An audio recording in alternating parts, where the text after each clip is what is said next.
안녕하세요. 백장현 목사입니다. 오늘 함께 보실 하나님의 말씀은 마가복음 10장 17절에서 31절까지 말씀입니다. 우리 함께 읽도록 하겠습니다. 예수께서 길에 나가실새 한 사람이 달려와서 꿇어 앉아 묻자오되 선한 선생님이여 내가 무엇을 하여야 영생을 얻으리이까? 예수께서 이르시되 내가 어찌하여 나를 선하다 일컫느냐? 하나님 한 분 외에는 선한 이가 없느니라. 내가 계명을 안 하니 살인하지 말라, 간음하지 말라, 도둑질하지 말라, 거짓 증언하지 말라, 속여 빼앗지 말라, 내 부모를 공경하라 하였느니라. 그가 여짜오되 선생님이여 이것은 내가 어려서부터 다 지켰나이다. 예수께서 그를 보시고 사랑하사 이르시되 내게 아직도 한 가지 부족한 것이 있으니 가서 내게 있는 것을 다 팔아 가난한 자들에게 주라. 그리하면 하늘에서 보화가 내게 있으리라.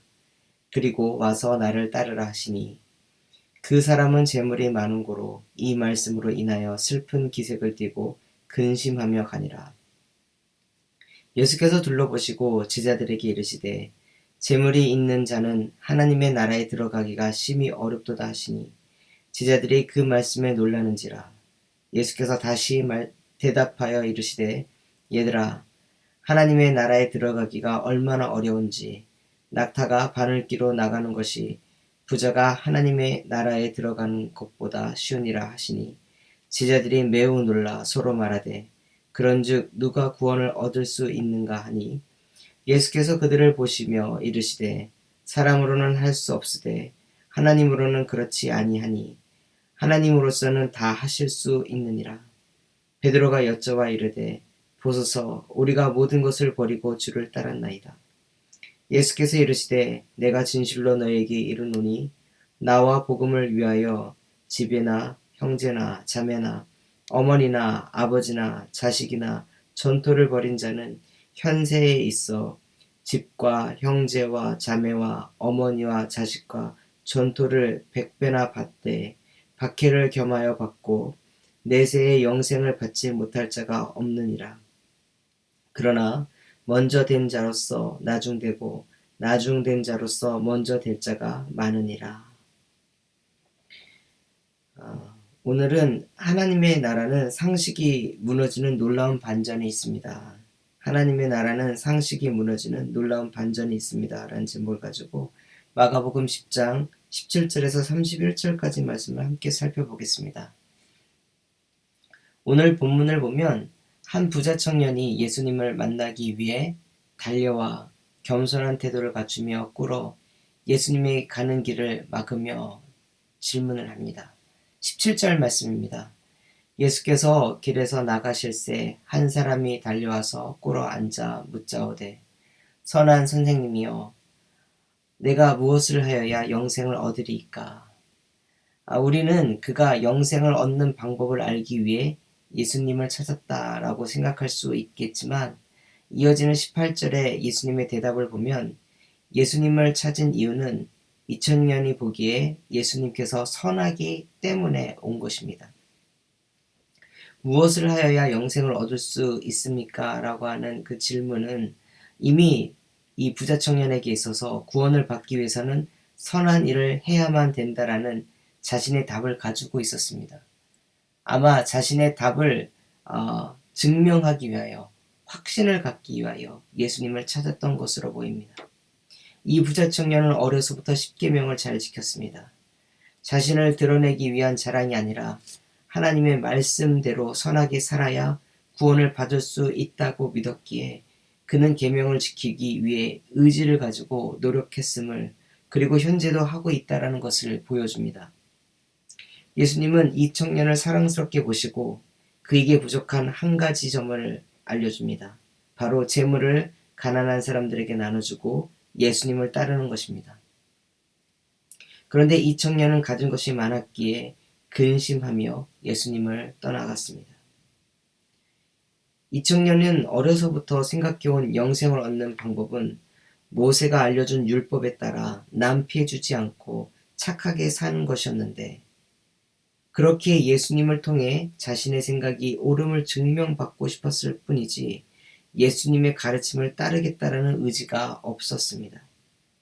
부자 청년이 평소 가지고 있던 구원을 얻는 방법에 대한 그 상식이 무너지니 그는 충격을 받았고 슬픈 표정을 가질 수밖에 없으며 자신이 있는 그 상황을 해결할 수 없었기에 근심하며 떠날 수밖에 없었습니다. 그가 떠난 후 예수님께서는 재물이 많을수록 하나님 나라에 들어가기 어렵다고 제자들에게 말씀하셨습니다.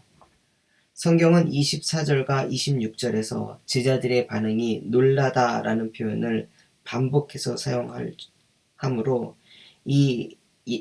예수님께서 하신 말씀이 제자들을 얼마나 당혹하게 그리고 놀라게 했는지를 알려줍니다. 왜냐하면 당시 사람들은 이 부자들은 하나님의 축복을 받은 사람들이라는 기준, 그런 상식이 있었습니다. 그렇게 하나님의 축복을 받은 부자가 구원을 받지 못한다면 도대체 어느 누가 구원을 받을 수 있는지 제자들은 그들이 갖고 있는 상식으로서는 받아들이기 참으로 어려운 말씀이었습니다. 구원은 사람들이 생각하는 상식으로 받는 것이 아닙니다. 사람들은 자신의 힘과 노력으로 구원의 자격증 같은 것을 받을 수 있다라고 생각을 합니다. 누구도 흠잡을 수 없는 그런 착한 일을 하면 구원을 받는다거나 살면서 노력만으로는 가질 수 없는 재물을 갖게 되었으니 이미 하나님의 복을 받은 사람이기 때문에 구원은 당연히 받는다라고 생각할 수도 있습니다. 이것이 하나님을 제대로 알지 못하는 사람들이 갖는 보편적인 생각, 상식일 것입니다. 예수님은 이런 사람들의 일반적인 생각과 상식을 파괴하시고 이렇게 대답하십니다. 27절 말씀입니다. 예수께서 그들을 보시며 이르시되 사람으로는 할 수 없으되 하나님으로는 그렇지 아니하니 하나님으로서는 다 하실 수 있느니라. 구원은 사람의 힘으로는 불가능하지만 하나님은 가능하다는 겁니다. 하나님만이 가능한 일을 우리는 사람의 능력으로 해낼 수 있다 착각에 빠집니다.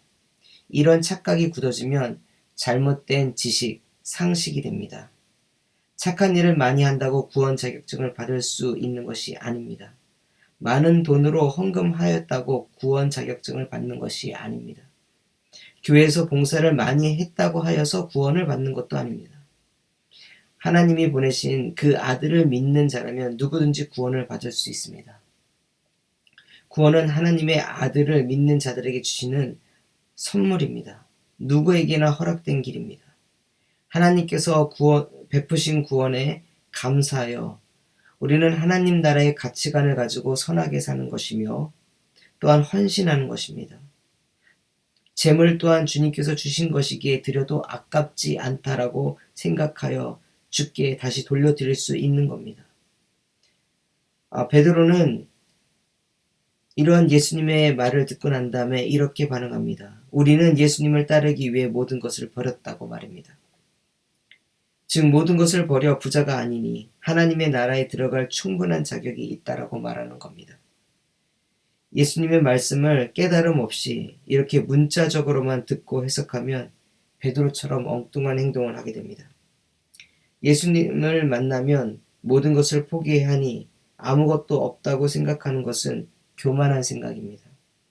예수님 때문에 더 많은 형제와 자매를 만나게 되고 그것이 하나님 나라의 가족으로서 더욱더 확장되는 것이 주님께서 주시는 축복입니다. 또한 아버지께 드린 것, 하나님께 드린 것은 더 풍성하게 채워주십니다.